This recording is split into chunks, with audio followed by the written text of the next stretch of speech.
Our Lives. The Trump administration formalizes its transgender military ban. And are all organic eggs created equally? Next on PBS NewsHour Weekend.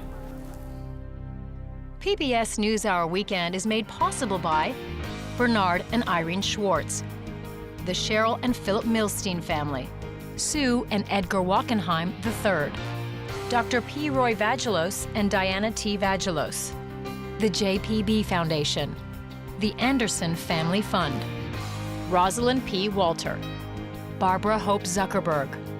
Corporate funding is provided by Mutual of America, designing customized individual and group retirement products. That's why we're your retirement company.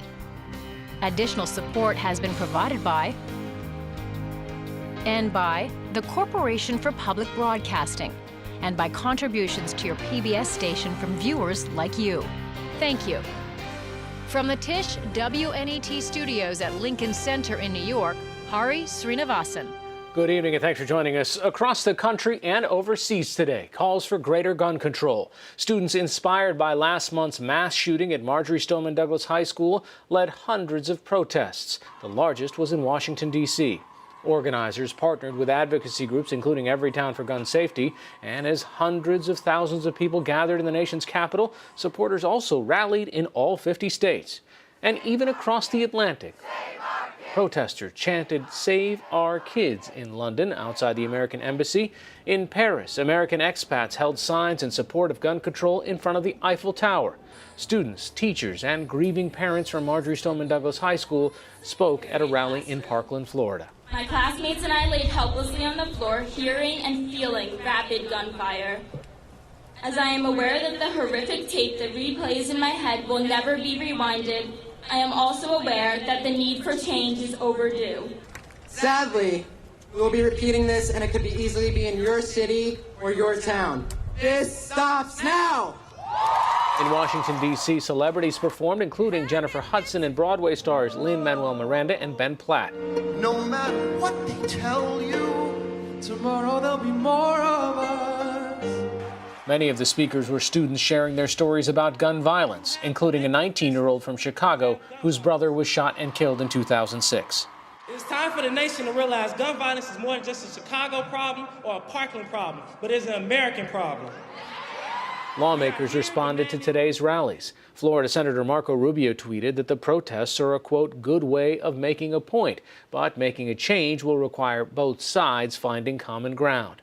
White House Deputy Press Secretary Lindsay Walters released a statement applauding the courage of the young Americans, quote, exercising their First Amendment rights. She also pointed to the president's support for fixing the national background check system, the Stop School Violence Act, and the new rule issued yesterday by the Justice Department banning bump stocks.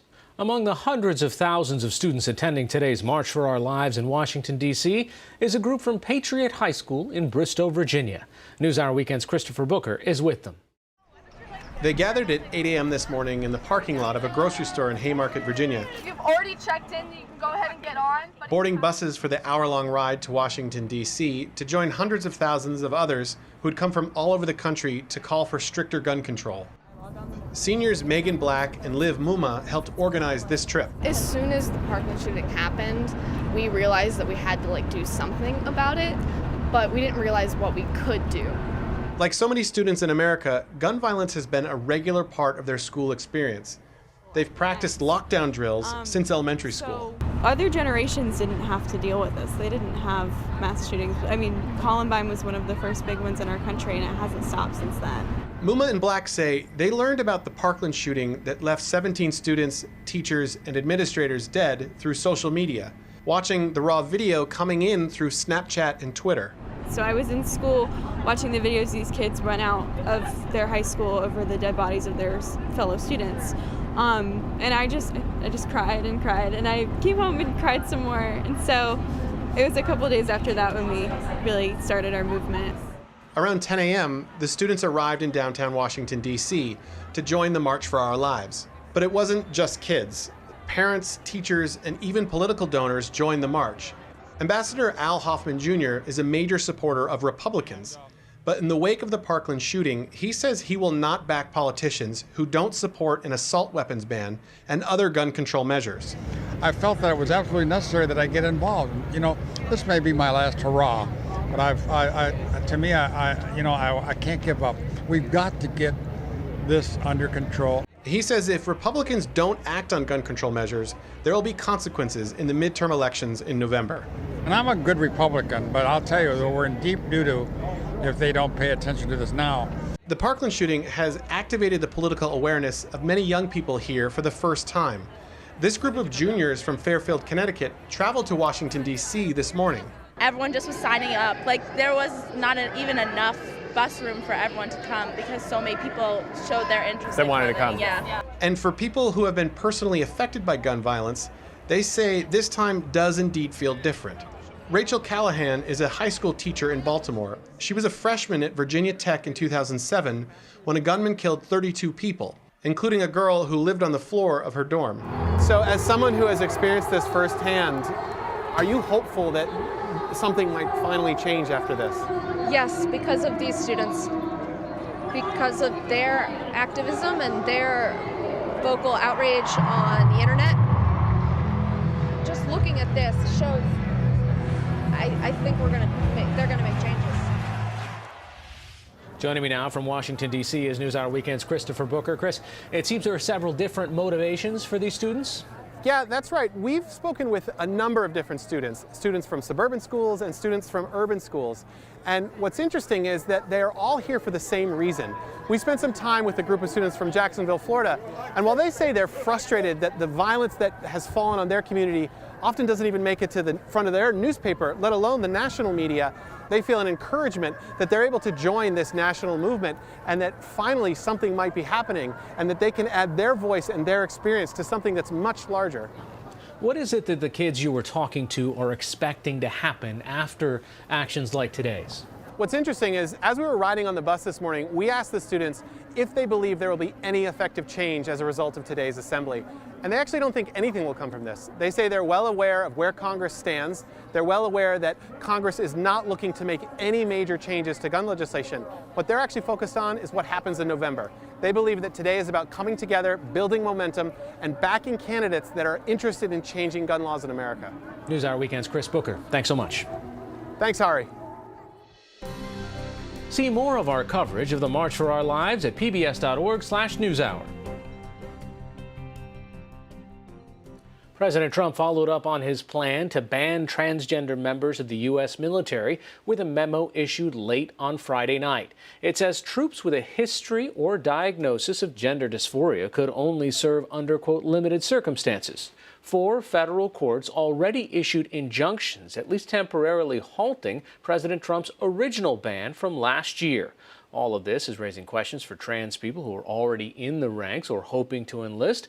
Vera Bergenguren is a Pentagon reporter for BuzzFeed News. Joins me now via Skype from Washington, D.C. First, you know, this is like a classic Friday night news dump, something very important, very late on Friday night. Who does it affect?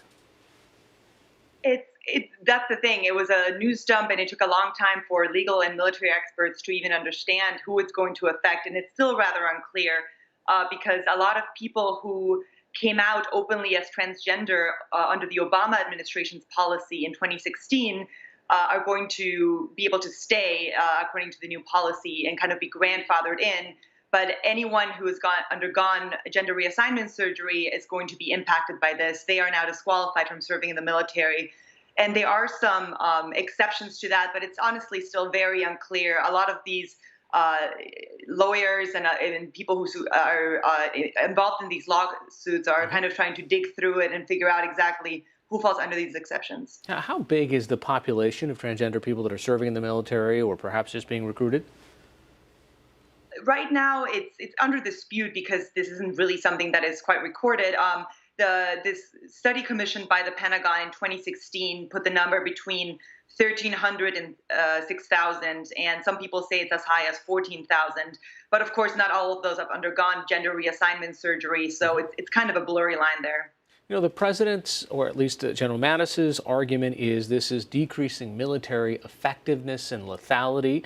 There have been studies that have taken a look at this. Where does this fall? Well, the Pentagon, like I said, commissioned a study in 2016, and I spoke to the authors of that study with the Rand Corporation, who said that they looked at every available data point. They looked at foreign militaries who have transgender service members, and their conclusion after an entire year was that it would have very, very limited impact on the military and on healthcare costs, which is something that the president pointed out when he decided to ban transgender service members. So what Mattis says in this filing on Friday, that he says that study was faulty, that these foreign militaries don't have the same requirements for their troops, and that they were using data collected by the Pentagon since the Obama era regulation was put into effect. So basically, they're saying the study that the Obama law was based on was not good. It was faulty. All right. So there on the one hand, there's the presidential policy that the courts have stepped in against and issued injunctions, and this is now the Pentagon policy. Does this mean more lawsuits, or is this something distinct? Probably means more lawsuits. It's a little unclear whether this new policy now, just because it is a new one, kind of gets rid of the old lawsuits and puts new, and will be kind of be spawning a new kind. But it definitely will mean more lawsuits. And what the president basically did is he canceled his original ban, a full ban, and says, I'm deferring to Mattis, I'm deferring to the military. And the military basically recommended this new ban with a few exceptions. All right, Vera Bergengruen, Pentagon reporter for BuzzFeed, joining us via Skype from Washington. Thanks so much. Thank you.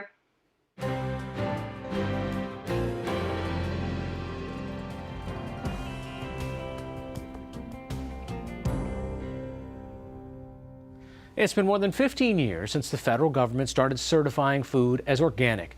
But how the U.S. Department of Agriculture defines organic is not always so simple, especially for a staple of the American diet, eggs. The treatment of the chickens that lay those eggs is at the center of a battle between farmers, some of whom are saying that not all organic eggs are created equally. NewsHour Weekend's Megan Thompson reports. Will Harris's family has been farming this land in southwestern Georgia for 5 generations. Hear that noise? It's a very soothing noise to me. Here at White Oak Pastures, Harris raises 10 kinds of animals, including about 4,000 egg-laying chickens that graze outdoors. The eggs are laid in mobile hen houses, then picked up by hand, cleaned, and checked for impurities using a high-powered light. They're sold as pasture-raised and organic, directly to consumers and to food service companies. At more than $5 a dozen at White Oak's farm store, Harris says it's a premium product. We're not talking about feeding the world like this. The world wants cheap food. You got some people that want a Mercedes and some people that want a Hyundai, and there's no good and bad, it's just what you want. The egg operation at White Oak Pastures is what many people imagine when they think of organic eggs. Uncaged hens pecking and scratching in an outdoor field, eating feed grown without pesticides. Now have a look at Bob Beauregard's hens. These birds have 1.5 square feet per bird in all our production facilities. That's how we set a standard at that. Beauregard is the general manager for an egg farm in central Massachusetts with about 80,000 chickens. It's called the Country Hen, and its eggs, too, are deemed organic. The birds are beautiful. They're singing, they're happy. To be certified as an organic egg by the U.S. Department of Agriculture, or USDA, the chickens need to be cage-free, fed an organic diet grown without pesticides, managed without antibiotics and hormones, and have seasonal access to the outdoors. The Country Hen checks all those boxes. But instead of letting its birds roam on pasture, the Country Hen provides outdoor access for its birds on covered porches, though it was too cold on the day we visited for any chickens to be outside. It's worked very well. We've been very transparent about our production methods. Right on our box, it says sunlit barns and porches. The company was originally denied organic certification when the organic rules were first implemented in 2002. The porch was not deemed outdoor space by the USDA. But after an appeal, the Country Hen was told that the porch did comply. And that one decision about one small farm had big repercussions in the industry. We never had the intention to create any kind of a loophole, or we were talking about our farm individually and what worked best for here. I think USDA at the time took pity on their situation, and nobody ever imagined what would happen with the scale. Jesse LaFlamme is the co-owner and chief executive farmer of Pete and Jerry's in nearby New Hampshire. It's one of the biggest organic egg producers in the country. He says once big factory-style farms like this one in Michigan started building porches for their hens, the market became flooded with eggs labeled organic that most consumers would consider far from that. Some enterprising, very large egg producers saw an opportunity to bend the rules, if you will, or take advantage of unclear rules, ambiguous rules, and build to scale. Pete and Jerry's raises its own hens, but also partners with 120 smaller farms. In its advanced processing facility, it washes, packs, and ships 1.3 million eggs a day. While it was also too cold on the day we visited, all Pete and Jerry's hens can spend time outdoors on soil when the weather allows. And that's important to people who buy organic eggs. A 2017 Consumer Reports survey found 83% think it's highly important that organic eggs come from hens that were able to go outdoors. And that, says LaFlamme, means birds roaming on soil, not confined to porches. This is just so misaligned with what consumers expect of organic. It's going to damage the organic seal. And not just in the egg category. I'm talking about all types of organic products. This is a fundamental issue of consumer expectation of organic and trust. After 10 years of lobbying by Pete and Jerry's and other organic companies, public hearings, and a recommendation from an expert panel, the USDA proposed an update to the Organic Livestock and Poultry Practices Rule in April 2016. It included a requirement that organic chickens have contact with actual soil, not simply outdoor porches. The USDA said the rules would better satisfy consumer expectations that organic livestock meet a uniform and verifiable animal welfare standard. In response to the proposed rule requiring outdoor access, there were nearly 7,000 comments submitted to the USDA, including from 3 of the largest egg producers in the country, Cal-Maine, Roseacre Farms, and Herbrick Poultry.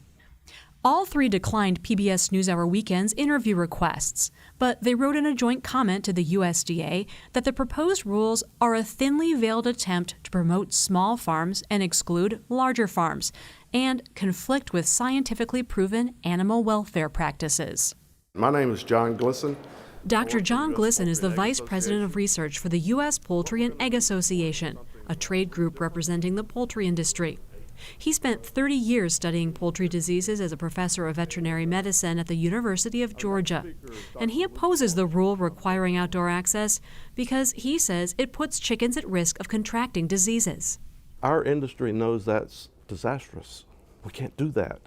It goes against everything we've learned for the last 70 years. We spoke with Glisson in Atlanta at the largest poultry trade show in the world.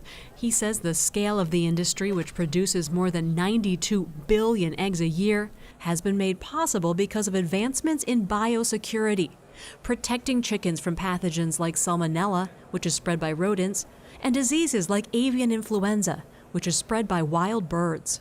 One of the main principles is we have to completely separate domestic poultry from wild birds. We're not against organic, but organic has to be done according to the scientific principles of biosecurity and food safety, or else we're going backwards.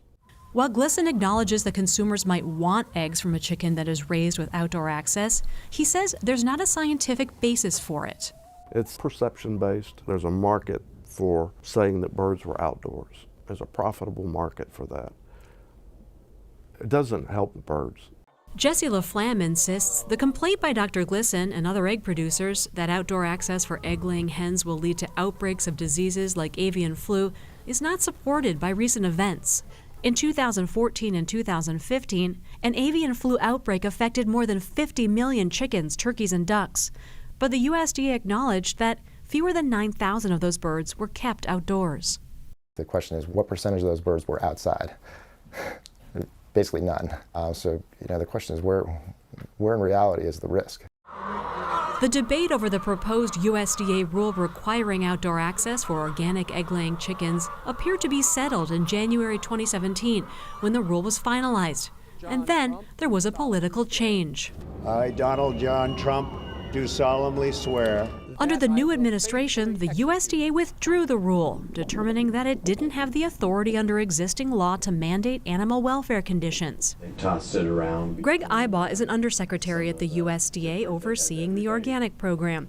He says if the rule had been implemented, it would have raised the price of organic eggs and changed a program that he says is working well. Consumers have really given the organic program an extreme vote of confidence over the years. We've seen the growth in organic purchases and organic sales grow consistently across all areas of the organic industry. If we keep moving the goalposts, neither consumers nor farmers will understand what USDA regulates to. But organic producers like Jesse LaFlamme aren't giving up yet on updating the rules as to what makes an egg organic. We didn't anticipate that they would really kind of stoop this low and pull the rule altogether, and in response, OTA would have to sue. The Organic Trade Association, or OTA, a group representing organic farmers and companies including Pete and Jerry's, sued the USDA, arguing that the withdrawal violated the process in place for rulemaking. Back in Georgia, Will Harris says his farming practices are driven by what customers want, not USDA rules. For me, it's not all about the USDA certification. We go way beyond that. The more consumers that demand food to be raised with higher animal welfare, more sustainable farm practices, the more office will respond to that and do it. Being completely transparent with your customers is really what's most important. The Country Hen in Massachusetts is also moving beyond the USDA's standard. It's decided that it's going to change the way it produces eggs, even though the USDA rule has been withdrawn. It's expanding its operations and building new facilities without porches that allow hens outdoors on soil. I do believe that the standards need to be more consistent. That's what I believe. So we're going to transition our way right into that. So at the end of the day, we will comply with the rule, whether it gets written into the register or not. Though he acknowledges that there's a risk in letting his birds outside, he says it's what people want. They have so many choices at the shelf. So our mind needs to be changed based on what our consumers are looking for. This is PBS NewsHour Weekend, Saturday.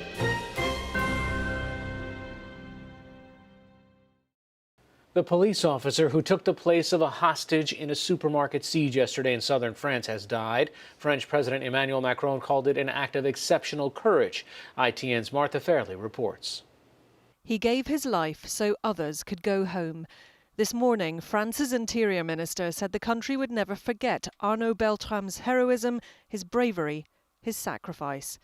He was one of the first officers to respond to the attack on the supermarket in Trèbes in the south of France, volunteering to take the place of a female hostage and secretly leaving his phone on so police could hear what was happening and decide when to storm the building.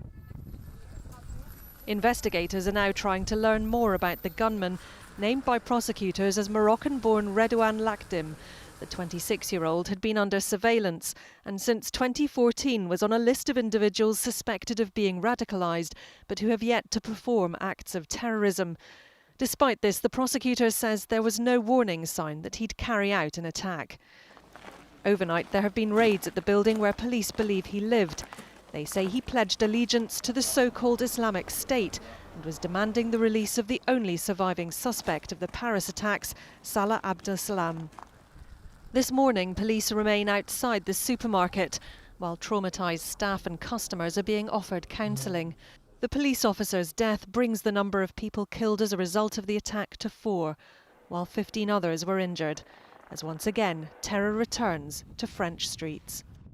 On PBS NewsHour Weekend Sunday, an increasing number of African Americans are standing up for what they see as an essential civil right. I should have the right to have a gun like anybody else because I'm not a second-class American, I'm an American.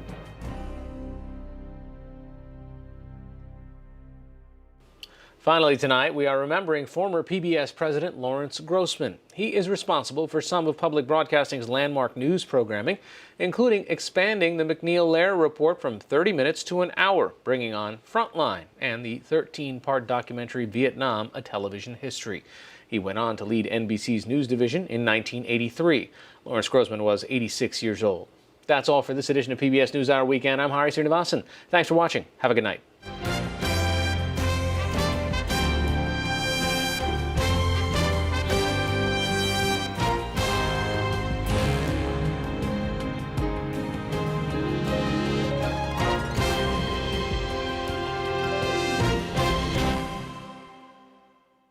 PBS NewsHour Weekend is made possible by Bernard and Irene Schwartz, the Cheryl and Philip Milstein family, Sue and Edgar Wachenheim III, Dr. P. Roy Vagelos and Diana T. Vagelos, the JPB Foundation, the Anderson Family Fund, Rosalind P. Walter, Barbara Hope Zuckerberg. Corporate funding is provided by Mutual of America, designing customized, individual, and group retirement products. That's why we're your retirement company. Additional support has been provided by the Corporation for Public Broadcasting, and by contributions to your PBS station from viewers like you. Thank you.